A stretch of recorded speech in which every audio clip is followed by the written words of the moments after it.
Welcome, everybody, to this late afternoon office hour.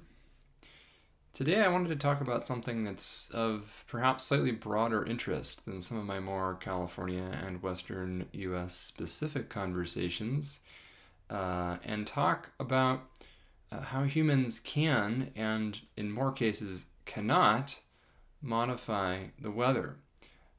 And I think this is something I've spoken about before at some length, but not necessarily in a scheduled session to talk about it. So I think it's a good time, given ongoing conversations and conspiracies that are spreading at the moment, like wildfire, like a particularly extreme wildfire, if you will, on different social media sites at the moment. So that will be the focus of today's conversation. I did also want to mention that there is a significant California weather event coming up in the form of a very high fire risk period with strong winds, low humidity, and very dry vegetation. There are red flag warnings in effect for a lot of California now, and those may expand. I'm considering having a separate session, live session, to discuss that either tomorrow or Thursday. So if you subscribe, you should be notified when I schedule that, or also I'll let folks know via social media. So that would be either tomorrow, Wednesday, or the day after, Thursday, for that very high fire risk event along with the wind event that'll take place from about late Thursday through Saturday.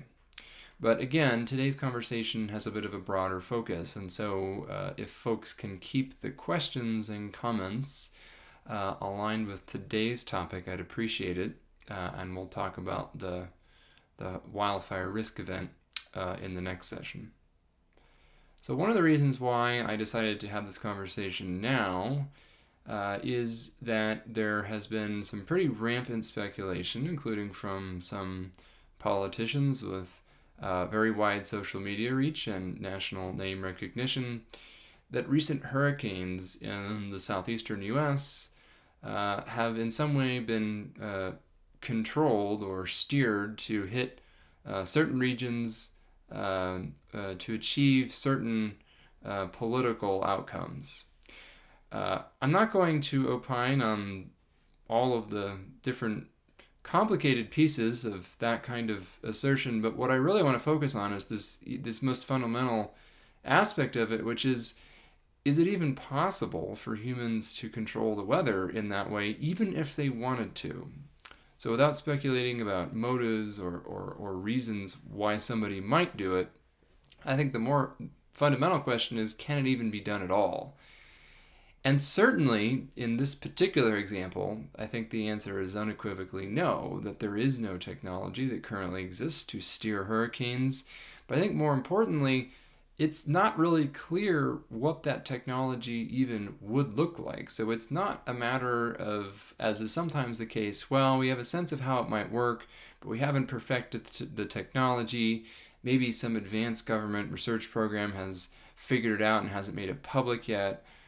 It's not in that kind of realm. And there are forms of science where that may well be true, where either we have a sense of how we might achieve something, but at least publicly, it's not clear that we can do it yet.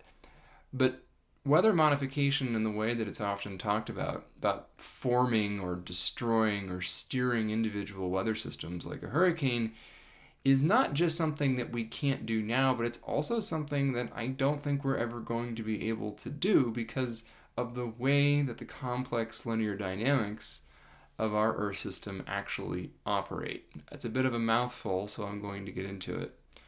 But I think the most important thing to understand is that sometimes people conflate different things. People will say, well, what about cloud seeding?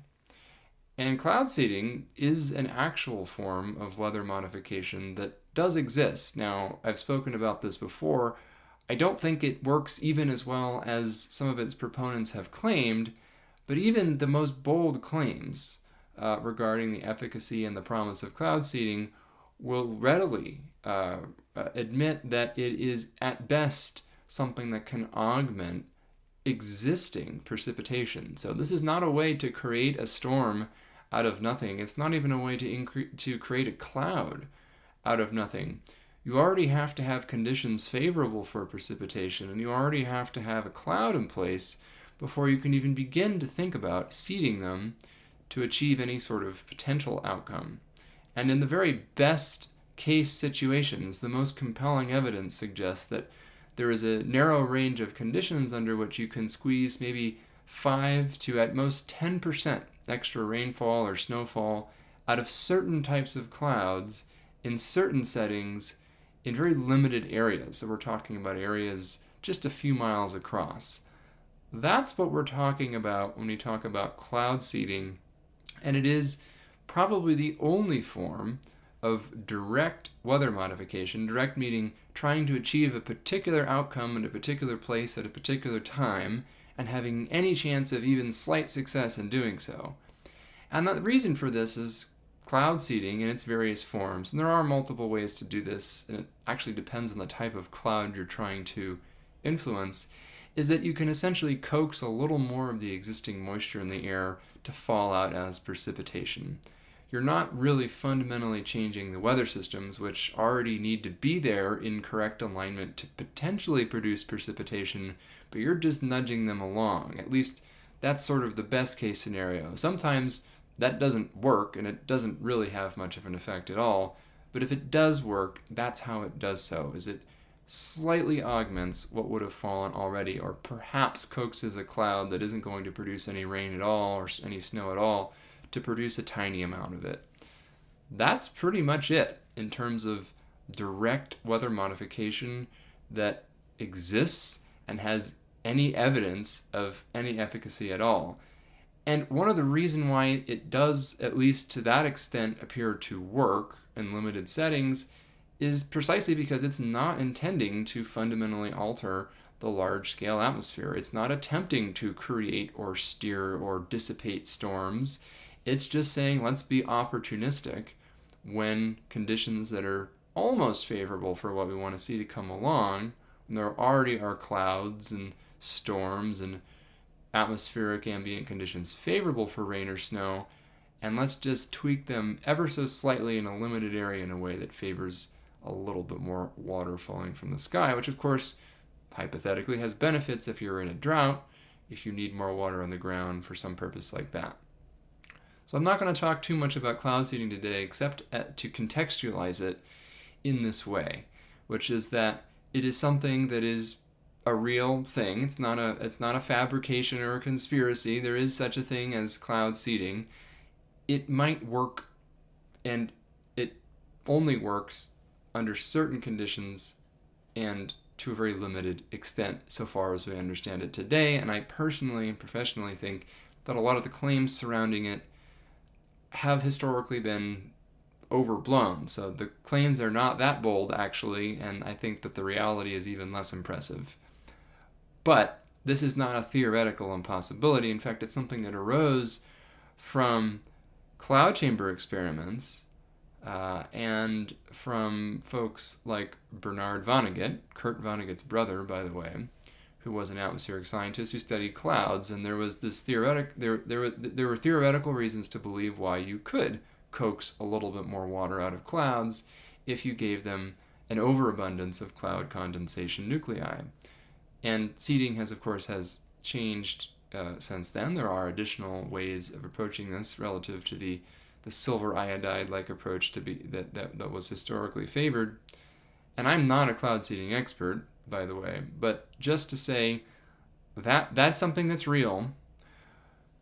But a lot of folks take the existence of cloud seeding as a form of localized, limited, very limited weather modification as evidence that, see, there are programs to control the weather. And that is a leap that just doesn't hold water, literally, in this case.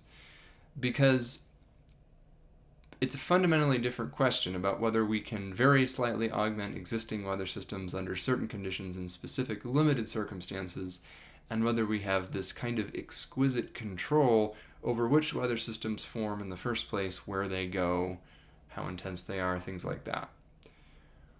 One of the reasons for this simply comes down to a mismatch, I think, in folks' understanding of the true scale of the energy involved in atmospheric processes.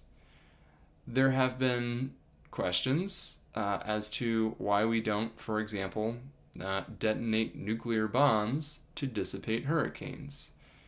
The answer, primarily, is because hurricanes are essentially dissipating vastly larger quantities of energy than nuclear explosions could actually produce on the same timescale. So there's this notion that a nuclear explosion is so much more vastly powerful than anything else that we can conceive of in many ways, that surely you blow one up inside a hurricane, you just cause it to fizzle out. You must cause shock waves and energy dissipation that's somehow asynchronous with the development or intensification of the storm. But it turns out that your average hurricane is already, just by virtue of the amount of energy that it's extracting from the warm tropical oceans and distributing in the atmosphere and towards the poles, is vastly greater than a continuous explosion of a nuclear bomb. So if you were exploding these sorts of nuclear weapons over and over and over again, you still wouldn't be matching the power that's being dissipated by a typical hurricane. So I think the mismatch of scale is that folks don't quite understand just how immensely powerful even an ordinary weather system actually is, and just how much, vastly much concentration of energy and transformation of energy is going on. So when you have a hurricane, for example, and I'll stick with this because it's the current subject of discussion, and it's also in some ways an idealized system because we can easily describe where a hurricane gets its energy.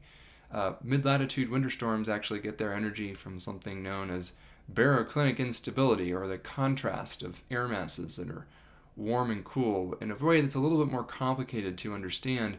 But hurricanes are exclusively tropical phenomena, and in that they require warm tropical oceans. And hurricanes are effectively heat engines that extract that energy from the surface layers and to some depth of these warm tropical oceans and convert it essentially through evaporation into kinetic energy. So, you can imagine that the velocity of the winds moving the mass of air that's contained in a cyclonic storm like a hurricane that can be 1,000 miles across, you're moving a large volume and therefore a large mass, since air, of course, doesn't feel like it's heavy, but it still has mass, which is quite substantial if you integrate it over large volumes, as you do over the scale of a large storm. You're moving a lot of mass at a very high velocity. A minimal hurricane, so to speak, has sustained winds of 74 miles an hour or stronger. And when we're talking about these kinds of category 3, 4, 5 storms, we're talking about storms that have vast areas where that air mass is moving at 120, 130, 150 miles an hour at the surface.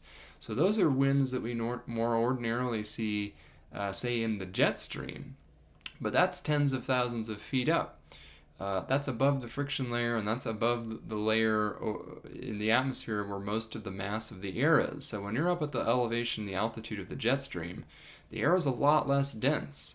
But if you're moving that surface air at 100, 150 miles an hour, that is a tremendous, tremendous amount of kinetic energy integrated over the area of the hurricane itself, which again can be 1,000 miles across. Now, there isn't a 1,000-mile area of 100-mile-an-hour winds. That's more relegated to the smaller inner core of the storm. But you get the idea. It's quite windy over a broad area and extremely windy over a substantial area.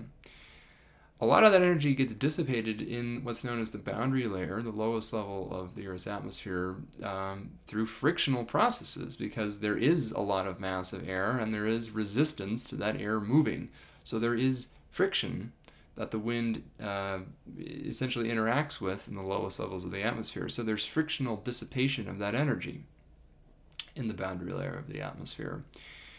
But essentially, again, these storms are massive extractors of energy. By the way, this is the main reason why hurricanes are becoming more intense with stronger winds in a warming climate, as there is more energy in those surface oceans that they can potentially extract. So to the extent that they're efficient heat engines that periodically come along and extract a lot of that energy all at once, well, if it's warmer over a deeper layer of the ocean, there's more energy for them to extract and more energy for them to convert into that kinetic energy in the form of very strong winds.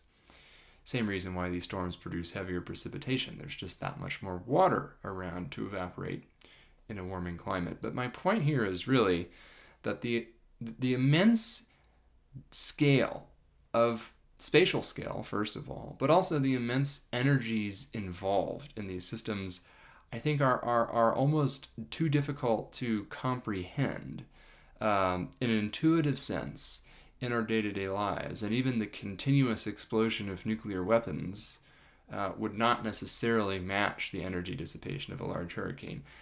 The other problem is that if you do something like that in a hurricane and you don't stop it, all you're left with is a radioactive hurricane. You have lots of, essentially you have fallout inside of a storm that has winds of 100 miles an hour and lots of rain to bring that fallout back to the surface. So that has been floated by more than one high-level government official in recent years. Again, I'm not going to dwell on that too much, but it's just to point out that even something that sounds like it might be kind of intuitive, like why aren't we doing this?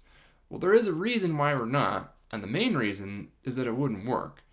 The other reason is that it would probably result in a physical hazard that is even more hazardous than the unmitigated one. So you'd still have a hurricane, there'd just be a bunch of radioactive fallout inside of it. But I think this really gets to a broader point about mismatch of scale and mismatch of understanding of just what would it take to control the weather in terms of the energies involved, even a much lesser scale than a large, powerful hurricane, for example. Even just an individual lone thunderstorm, the amount of energy involved in that sort of event is still vast. And could you disrupt an individual cloud with a nuclear explosion? Yeah, you could. And we've seen, if you've ever watched footage of the nuclear weapons testing from the middle and latter half of the 20th century, you can actually see this happen, where they have there are these sort of horrifying videos of these massive mushroom clouds that create their own micro environment. So could you modulate the weather if you detonated enough nuclear weapons? Yes. But you still wouldn't be able to control individual hurricanes. And again, really the point here is that, I never thought I'd be talking so much about nuclear explosions in these office hours, but I think the reason I keep raising them as an example of something that is horrifyingly powerful and yet relative to just an ordinary hurricane, not truly that immense in scale in comparative terms.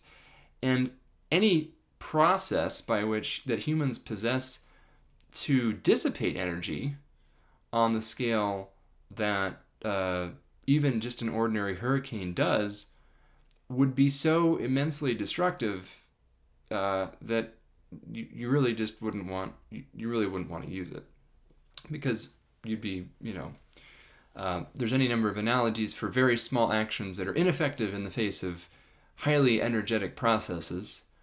But small amounts of water and forest fires, a couple of analogies come to mind there.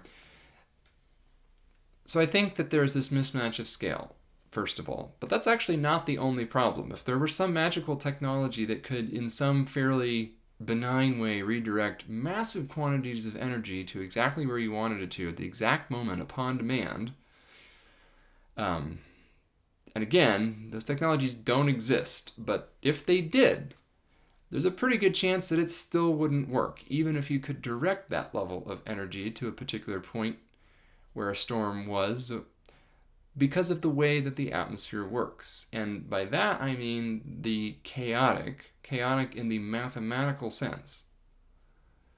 The ability to consistently determine cause and effect in the atmosphere is actually very difficult.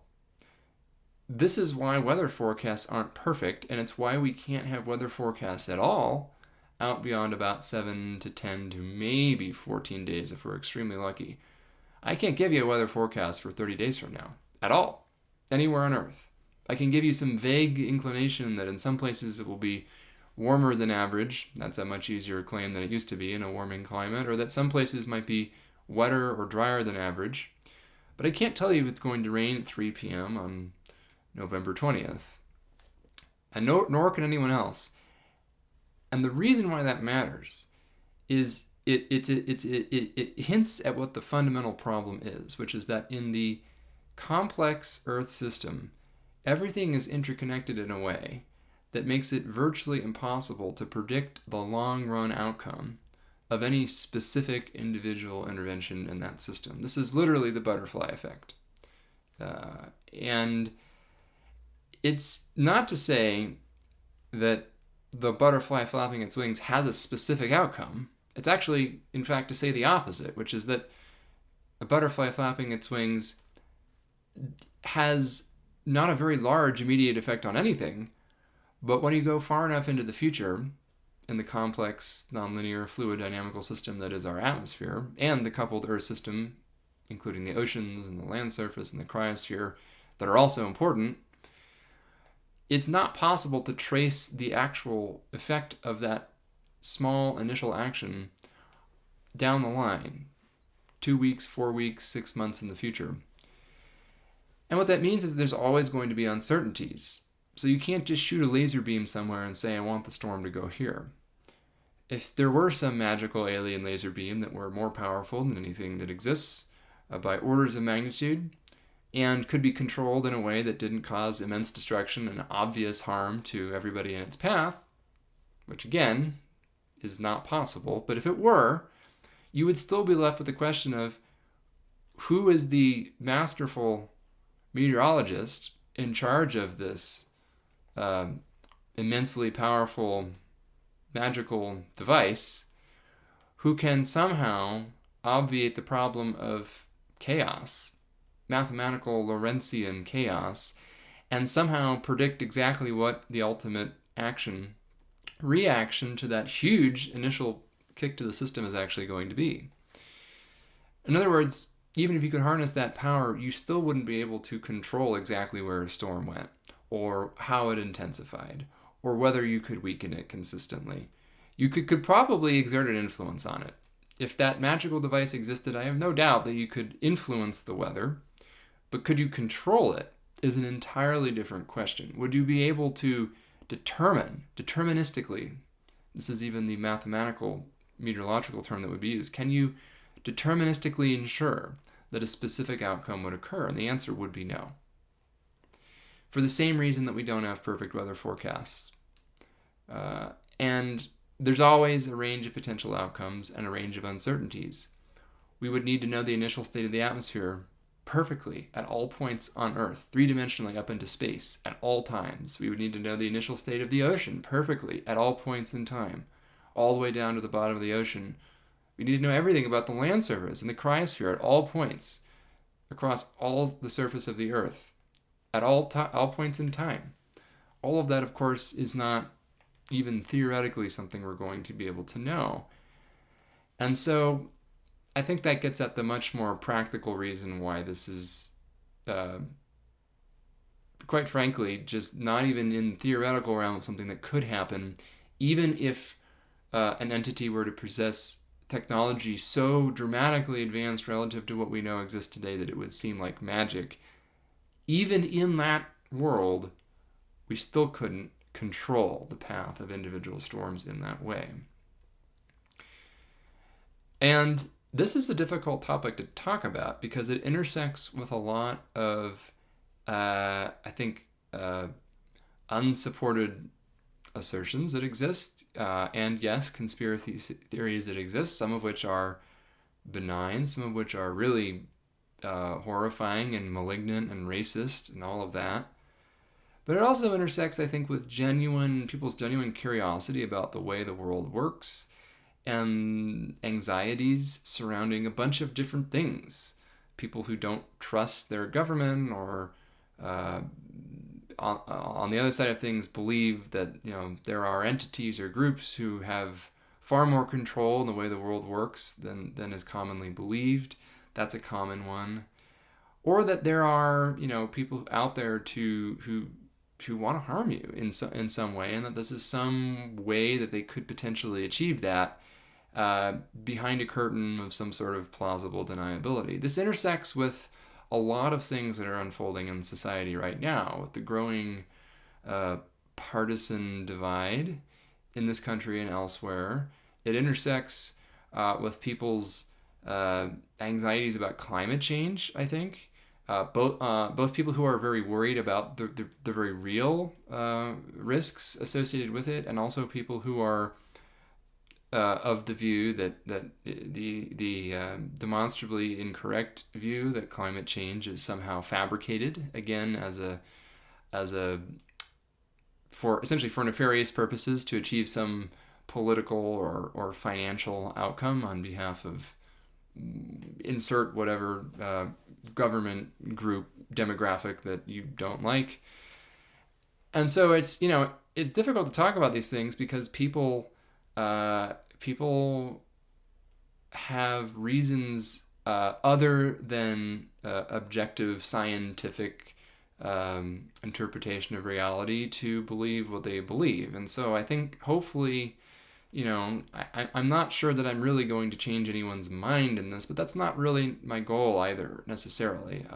It's great if folks come out of this with a better understanding of what is and isn't possible. But I mostly just wanted to give folks who are listening a framework for articulating why that's the case in their own communities, in their own families. For those journalists who are joining, I think there's been a lot of articles on weather control and conspiracies, and I don't think this is going to go away. In fact, I think we're going to see this continue to surge as something that is prevalent in the world, in the cultural conversation, especially on social media, where these kinds of things tend to spread virally. We're going to see it increasingly come from politicians who either don't understand, or in some cases, I think it's fair to say, are purposefully lying about what they personally think is actually happening. I think there's some of both. And we're going to see this further amplify in an environment where there will actually probably be more visible conversations about geoengineering in the years to come as the consequences of climate change become more profound. So there's two other pieces of this that I want to talk about. And then when I'm done, I will go through the questions, since I do want to take people's questions. And hopefully folks are keeping it civil over there. If for some reason there's something pops up, please flag it if it's inappropriate or viscerally off topic. The great irony that, as a climate scientist and as a meteorologist who talks with folks about all this stuff, is that we are, as humans, as a society, profoundly influencing the weather, but not in the way that a lot of folks think. We're doing so indirectly by warming the entire climate and shifting the balance of energy throughout the different fluxes and flows that already exist in the Earth system between the ocean and the atmosphere and the cryosphere and back and forth. So we are actually collectively profoundly influencing the weather. There are early attribution studies that suggest that the precipitation that fell, the catastrophic flooding that occurred in the southern Appalachians associated with Hurricane Helene a few weeks ago, was anywhere from about 20 to 50% more intense due to the global warming that's already occurred.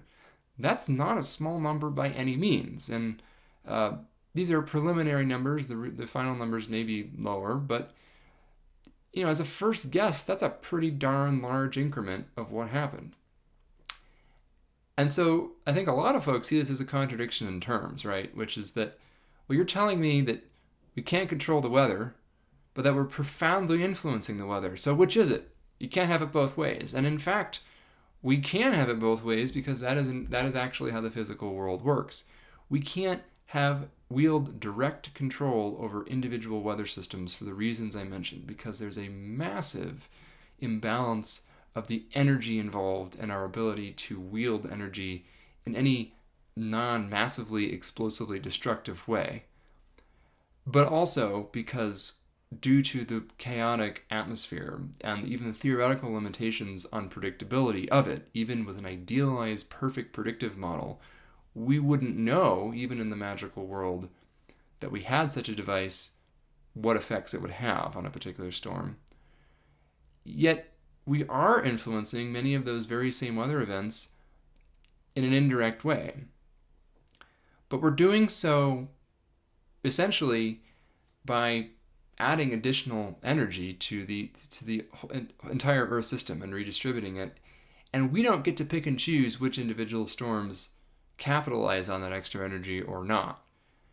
A colleague, a longtime climate scientist, Kevin Trenworth, a long time ago popularized the idea that essentially once you warm the climate by a non-negligible amount, all weather events are influenced by global warming. And I've gotten a lot of snide comments recently saying, oh, well, so therefore, every day is evidence of climate change to you. Every single weather event, it can be cold, it can be hot, it can be wet, it can be dry. You can have a hurricane or you can have no hurricanes, and it's all evidence of climate change. And that is not correct. That's not the logical inference that you should take away from this. Because indeed, in a warming climate, as that background amount of energy bouncing around the system increases, as temperatures increase, we don't get to control exactly how that interacts with certain weather systems. I'm 100% sure that there are some extreme weather events that, because of global warming, individual storms, individual heat waves or cold waves or whatever it is, that were less bad than they would have been had we not modified the climate. There are some of them out there, undoubtedly. There are some hurricanes that were weaker or didn't form because of indirect effects of climate change. But that's not really the point we're getting at. The point we're getting at is that, is there a systematic shift? Because let's say there's 100 hurricanes in a 10-year period or something like that in a warming climate. If 5 of them either didn't occur or were weaker than they would have been because of climate change, okay, great. But if 20 of them were more intense or came into existence and wouldn't have otherwise because of climate change, what does that tell us about the world? Well, it tells us that for any individual storm, we can't say that human activities specifically made that storm do what it did.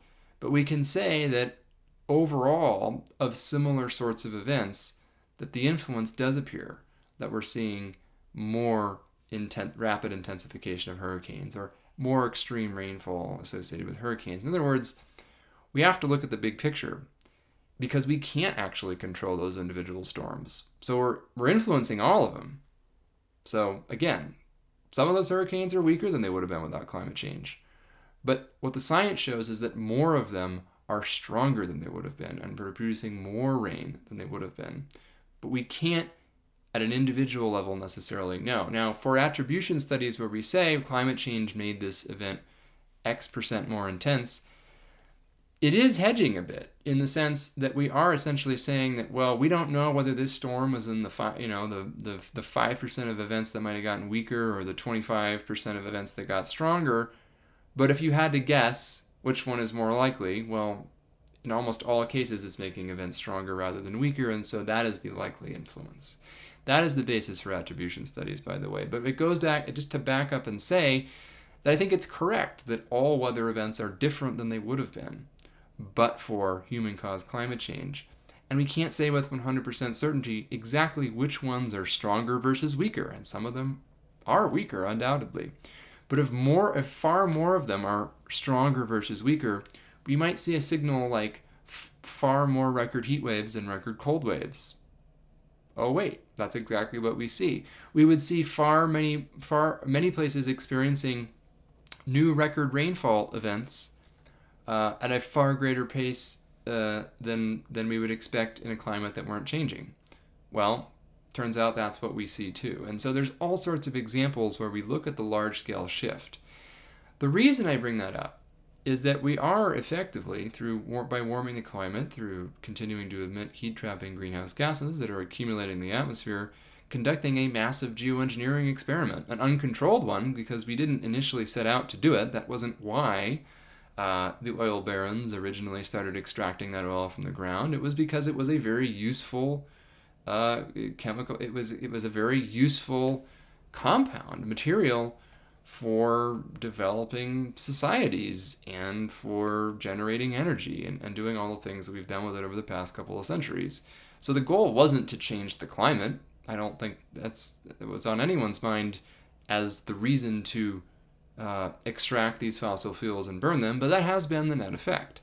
And so in so doing, we now modify every weather event, and we modify them in many cases more systematically. We are making extreme heat waves in general much more intense, much more frequent, extreme downpours, much more intense, the most intense hurricanes, more intense, you get the idea.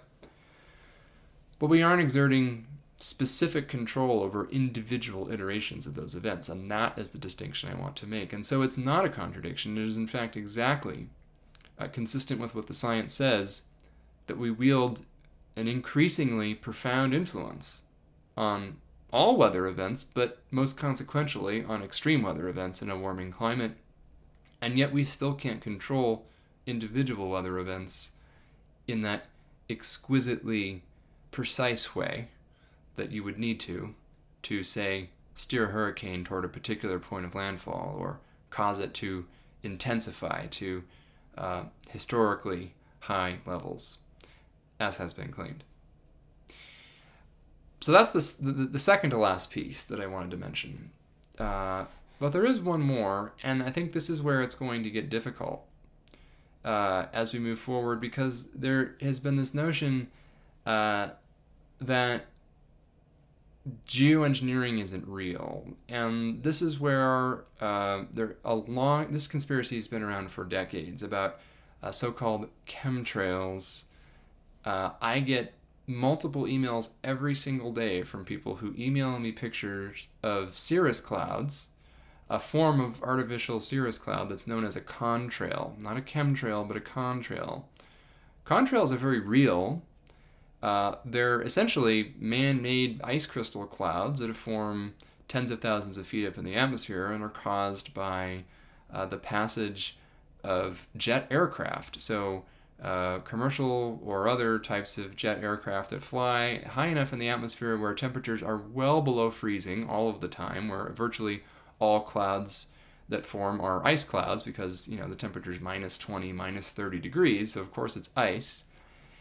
And those clouds are primarily composed of water in solid form, so in ice crystal form, but those clouds are fundamentally like other clouds, mainly made of water. And there is some other stuff in there, and some jet engines do result in some pollution, so I'm not going to say that it's 100% water. That is the nature of any of burning fossil fuels, by the way, especially ones that are not 100% pure. But those are essentially just artificial cirrus clouds. And a lot of folks will often say things like, well, why are they in grid patterns across the sky? Well, that's how commercial air traffic flies to avoid planes crashing into each other. It's a good thing that there's such a thing as air traffic control that keeps planes in nice organized grid-like patterns. That's the nature of how these clouds can sometimes form. Another question I often get is, well, they're merging. These clouds are growing and expanding to fill the sky. And that does seem a little weird. I understand where people are coming from with that. But of course, the reason why that happens is that contrails form when conditions are favorable for the formation of cirrus clouds, naturally or otherwise. And so often you'll get contrails in the sky at the same time that there are also natural cirrus clouds, because again, conditions are clearly favorable for the formation of these high altitude ice crystal clouds under those conditions. And sometimes the artificial ones can merge with the natural ones and kind of become an indistinct blend. Sometimes it can be a catalyst for forming more cirrus clouds. It turns out that can actually affect the Earth's climate, by the way, and there is growing recognition that contrails from commercial aircraft in bulk, not individual contrails, they're not hugely significant, but in bulk, if you add up all the contrails from all of the many thousands of commercial flights that occur every day, that it can actually influence the climate. And it looks like the influence is a warming influence at night and a cooling influence during the day. So which one wins out? Interesting topic of research. But my point is this. They're not totally inconsequential from a climate perspective, actually.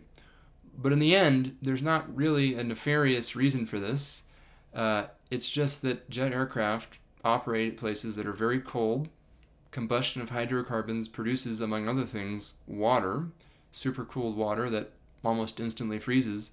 And if you've ever seen that, you don't always see contrails. Sometimes you can see a jet flying and nothing forms.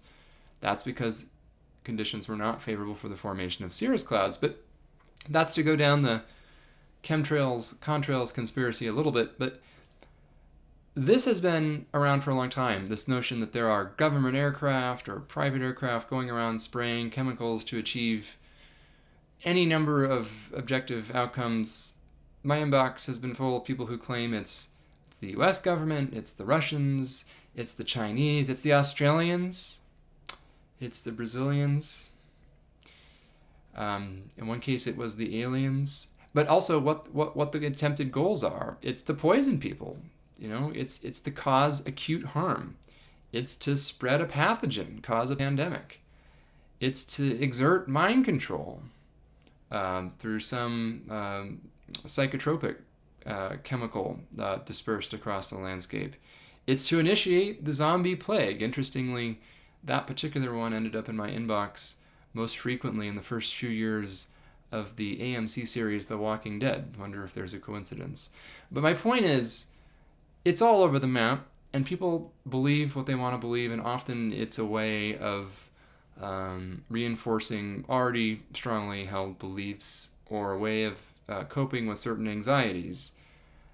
So I don't really want to fault any individuals or shame anybody, but again, I really want to sort of emphasize what is happening and what's not happening, because we're about to enter a period of human history where things are going to get a little more complicated, because there are now actual proposals by governments and individuals to do exactly, well, not to start the zombie pandemic, I suppose, but there are now proposals to do high altitude spraying of sulfate aerosols in the stratosphere, so albeit at a higher level than people have claimed in some of these theories historically. But nonetheless, that does sound an awful lot like what some of these conspiracy theories have said has been happening all along. This notion that government aircraft might start spraying a chemical compound in the atmosphere to achieve a particular outcome.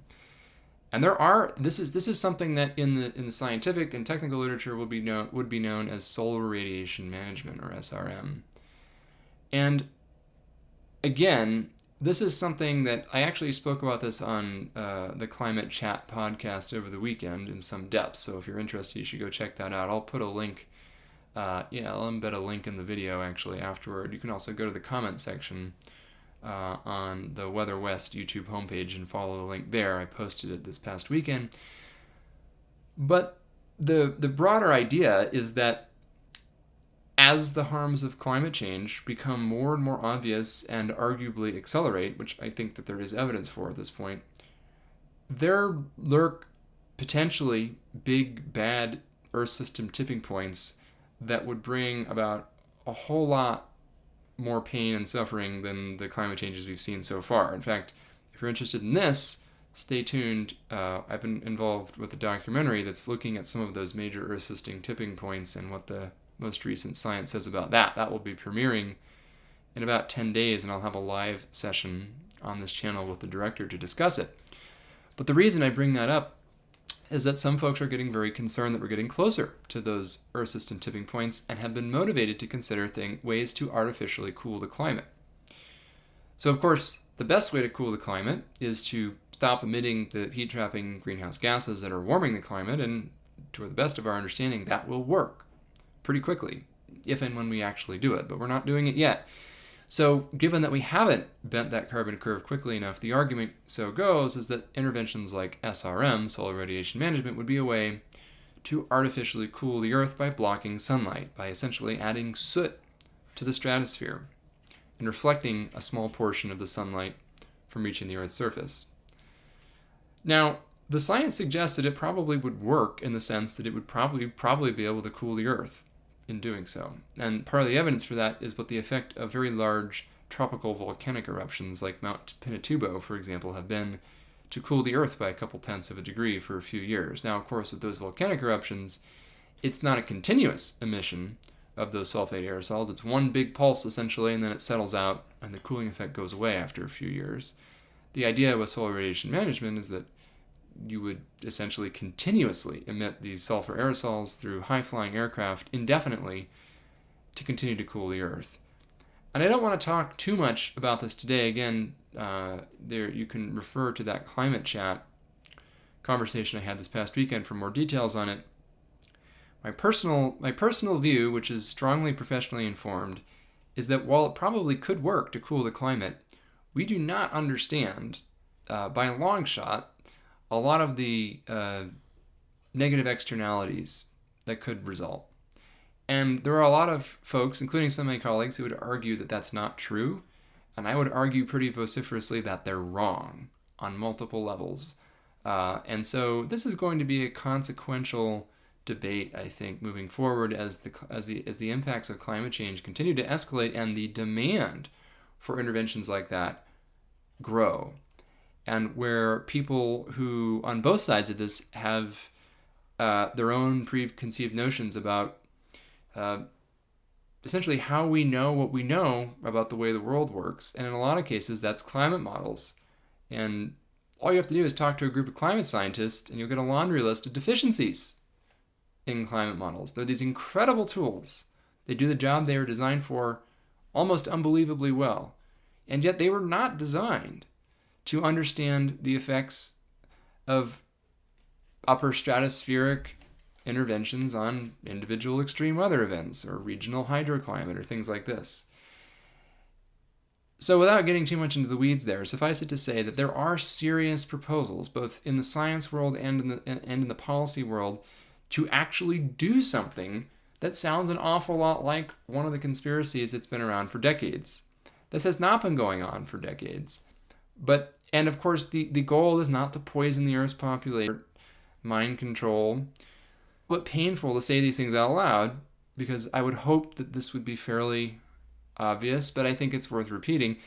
And yet, there is this serious proposal to do something that would involve putting a bunch of aircraft up in the atmosphere that a government or a consortium of governments might operate for strategic reasons and practical reasons, and to emit chemicals that would achieve a specific outcome. Now, this would ostensibly be in the service of reducing harm to people and ecosystems by reducing the amount of warming. One big problem with it is that if we do it and don't reduce our carbon emissions, that warming bomb perpetually exists. And if we stopped this program of constant aerosol emissions in the upper atmosphere, operated by a fleet of aircraft for even a 6 to 12 month period, we would experience all of that latent mass global warming suddenly and all at once. So instead of experiencing it over decades, we'd see an equivalent amount of warming over just a year or two. So that's known as termination shock in some circles. All of these are very dramatic sounding terms, and yet this is starting to be where the conversation is headed, to be quite honest, when it comes to a warming climate. And I think the problem is we're not really equipped right now to be having this conversation in a fully nuanced and rational way, partly because of the kinds of conspiracy theories that are circulating, where we have U.S. government officials who are claiming that certain demographics of people control giant space lasers that can steer individual hurricanes. And yet we're in this moment where there is actually serious proposals, and proposals that I don't think are being viewed through frankly an adequately skeptical lens in terms of unintended consequences.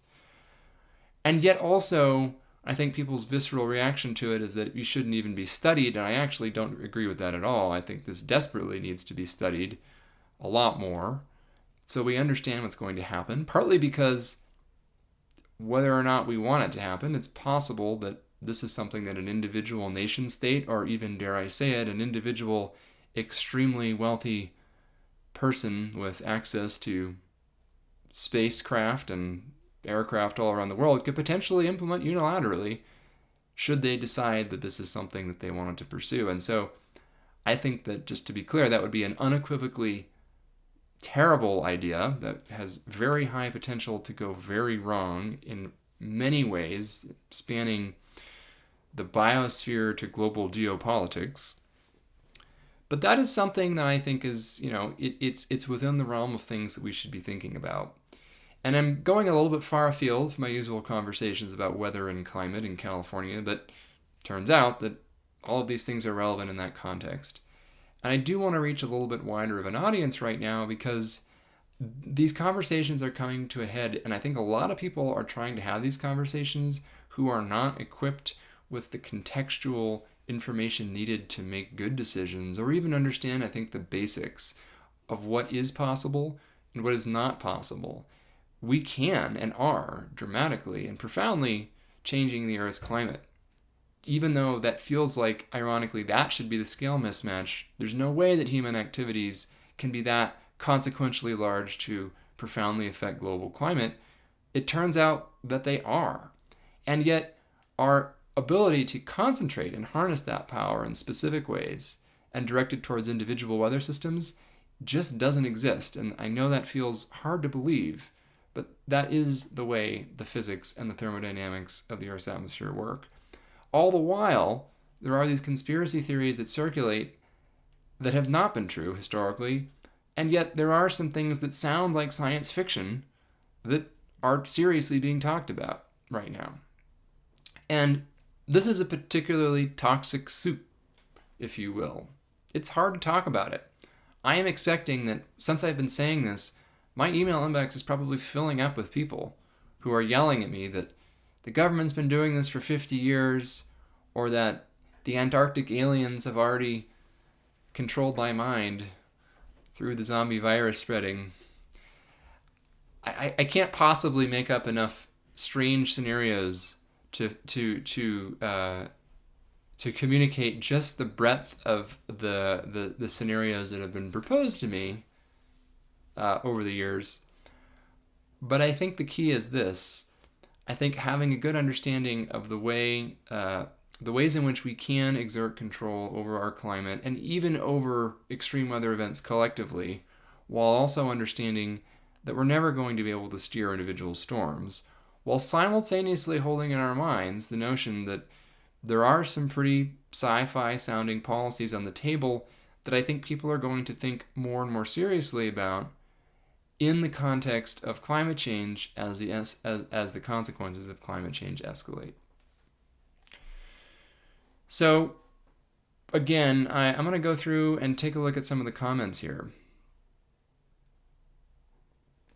And there's actually a manageable number right now, so I'm going to try and answer as many as I can in the final 10 minutes. So just give me a second to take a sip of water first.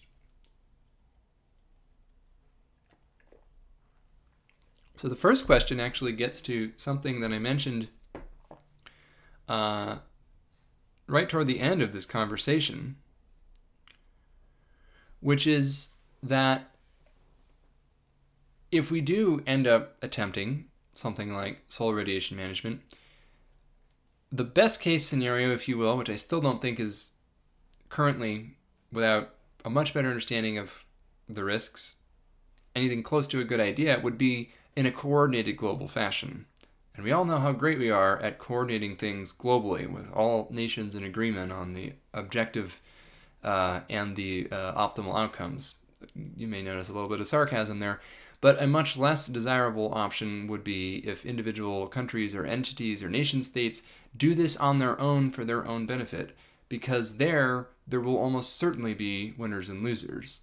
One country that tries to do solar radiation management to minimize risk or optimize its own weather would almost certainly result in harming adjacent regions, or even regions half a world away, by making their weather more extreme or worse. That is the nature in most foreseeable outcomes of doing this on an ad hoc regional basis.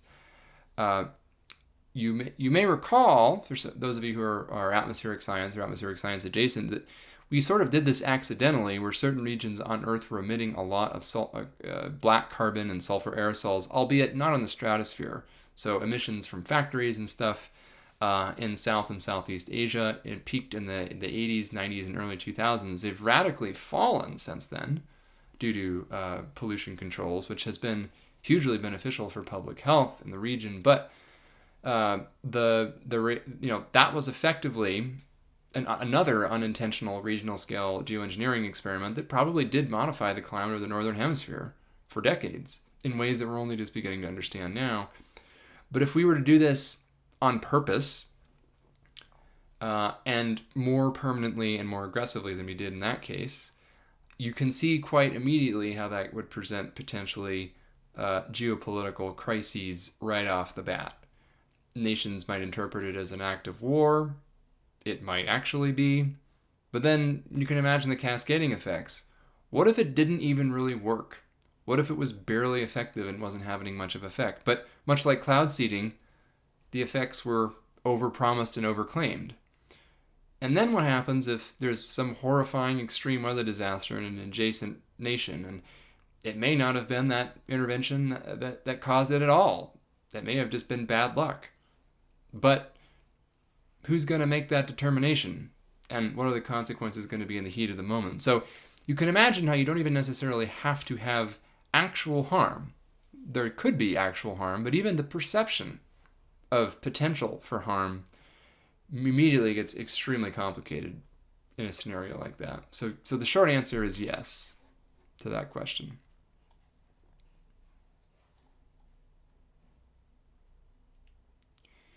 I think I answered a few of these other questions in the most recent discussion here.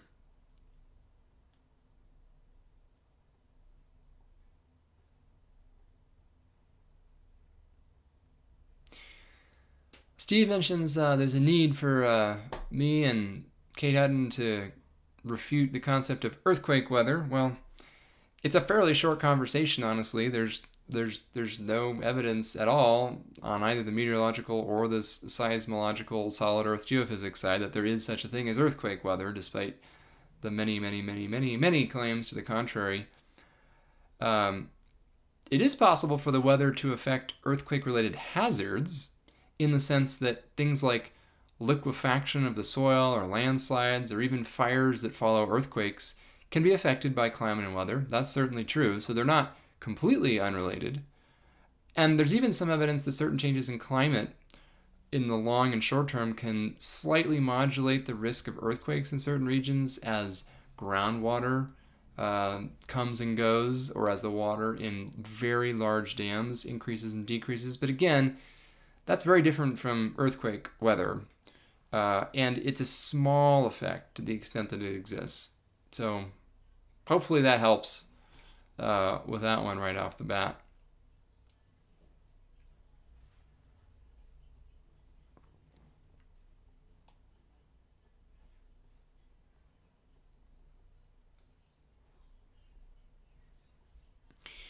Just looking through the comments here.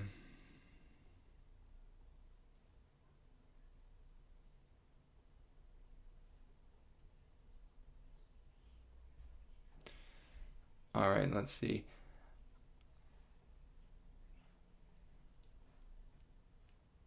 Lots of helpful feedback. Thank you for all of that.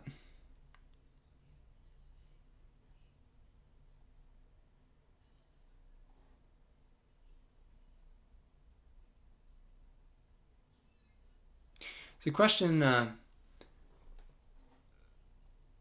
see here. So we have Patrick, who is a pilot and retired air traffic controller, who's confronted the same chemtrail type conspiracies. Really, anybody in the weather or aviation space has, I think, done so at some point. It really has been quite prevalent for decades. That is not something new. And, this gets to a broader point that I made in speaking with CNN last week about this whether or not there's anything new under the sun when it comes to these sorts of conspiracy theories. And I think in terms of the content of them, surprisingly, no. These are all things I've been hearing. I mean, I'm a relatively young person, but I've been hearing this for over 25 years, and I think they've existed for longer than that. So they've been circulating, but for a long time they were sort of niche internet subforum things or something that you might talk about with your buddy at the bar or something. Now I think what happens is, um, social media doesn't. We all know that social media can amplify everything. Sometimes good, but arguably more often for the worse. But it does a particularly good job at amplifying conspiracy theories because it's got all of the material you need for something to go viral. And we're living in an age, frankly, where weird stuff is happening, and where things are very different than they were even just a few years ago. Uh, and where people's sense of what is believable and not, I think, is becoming difficult. It's becoming a harder and harder line to find. And I think this is only going to get worse with, the early stages of, the AI images and AI videos and AI audio. To the trained eye, at least, most people can still tell the difference. But we're rapidly approaching the point where that won't be true either. So this real question of what is real and what is not real on the internet, it's been a problem since the beginning of the internet, but now it's getting harder and harder to figure out what's real and what's not, to figure out what sources of information are authoritative. There have been various points where you could have Googled chemtrails or weather control or hurricane steering or HARP or something, and the new AI tool that Google has at various points essentially drawn from conspiracy web pages to give you the AI summary of what these things are. And that'll be the first result on the most popular search engine in the world. Now, I'm guessing those have been fixed on an ad hoc basis with manual intervention, because when things go wrong with AI, there's still a lot of humans working behind the scenes to fix them. Job security there, maybe, but I think this speaks to this broader challenge, which is that social media is already a bit of an echo chamber, and it preferentially is an accelerant for inflammatory and conspiratorial thinking. And again, I'm hoping that some folks who've been involved with these things are actually listening to this conversation. If you've joined, I'm humbled that you're here, and I'm not going to single anybody out. I just hope that we find a better way to collectively apply our critical thinking skills. It's not an easy thing to do, and it's going to be harder, but it's also going to be critically more important in this moment we're living through. And this is more broadly true, but it is also specifically true in the context of weather and climate related information and weather and climate related misinformation and conspiracy theories. Because quite frankly, get ready, because discerning reality from fiction is actually going to get a lot harder in this space very quickly as conversations surrounding things like SRM accelerate, as climate change gets worse, as extreme weather gets worse, and as certain vested interests pour more and more effort, money, and people into essentially trying to deliberately misinform for their own purposes. So again, I never claim to be a completely objective observer. I don't think anybody is, and I think it's dishonest for anyone to claim they are. But my goal really is to be contextually accurate and to always give the best sense that I can of what is true, not just narrowly in my own discipline, but more broadly. And so, that's my goal in having this conversation today, and it's the spirit in which I have all of the conversations. Doesn't mean I'm right 100% of the time. And it doesn't mean that I don't have my own opinions and perspectives on things. I think that's also important to recognize in this moment. But, I don't think I'm going to convince anybody who thinks I'm on the payroll of some secret government organization that's trying to spray mind control chemicals all over the Northern Hemisphere that I'm not. I think that's probably a losing battle. But for everybody else, hopefully this has been an enlightening conversation. So, all right, a few more comments. I want to see what's left here.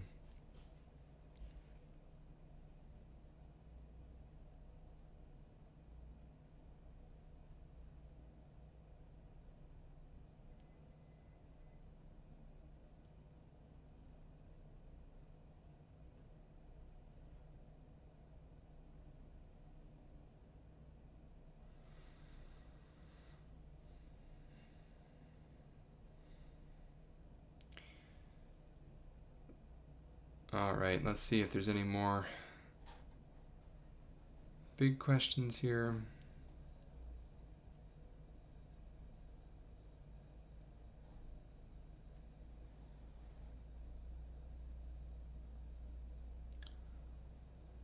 All right.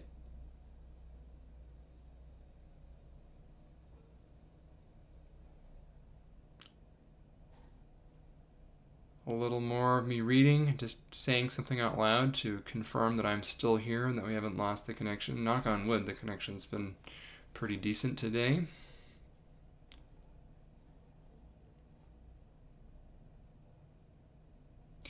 Yeah, Puma Mountain Lion 777 asks or comments, is the chaotic climate best explained as a deck of cards that is constantly reshuffled, and that's what makes it impossible to be efficient or precise in trying to alter the climate in certain ways? I think that is a pretty good analogy, although the analogy for climate change is that, we're stuffing the deck. So, it's an ordinary deck of cards, and we're progressively, with each degree of or each fraction of a degree of warming, adding a couple of additional high value cards to the deck. So it's still random. You can still get a low card, just as you've always been able to, but proportionally, you're more and more likely to get one of the high value cards. Although at any given hand of cards, you don't know exactly what you're going to get, and maybe you get lucky or unlucky, as the case may be, and get a bunch of low values. But the longer we go on stacking the deck, literally in this case, and randomly reshuffling and randomly redrawing, you're going to get those high value cards more and more often. So I think that is a pretty good analogy, actually, in this context.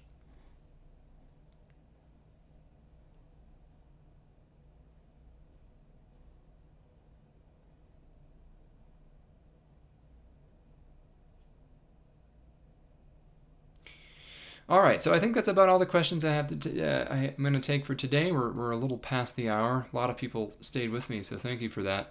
A couple of housekeeping items. As usual, it's helpful if you do enjoy these videos or find them worthwhile to like this while it's still live. Also helpful is if you subscribe to the channel. Still trying to grow that. You'll be notified when I have new conversations. I actually think I will probably have one additional live stream just later this week, so Wednesday or Thursday again, to discuss the major fire weather and offshore wind event coming to California. Fire season is not over yet, and in some parts of the state, the highest fire risk of the season will be later this week.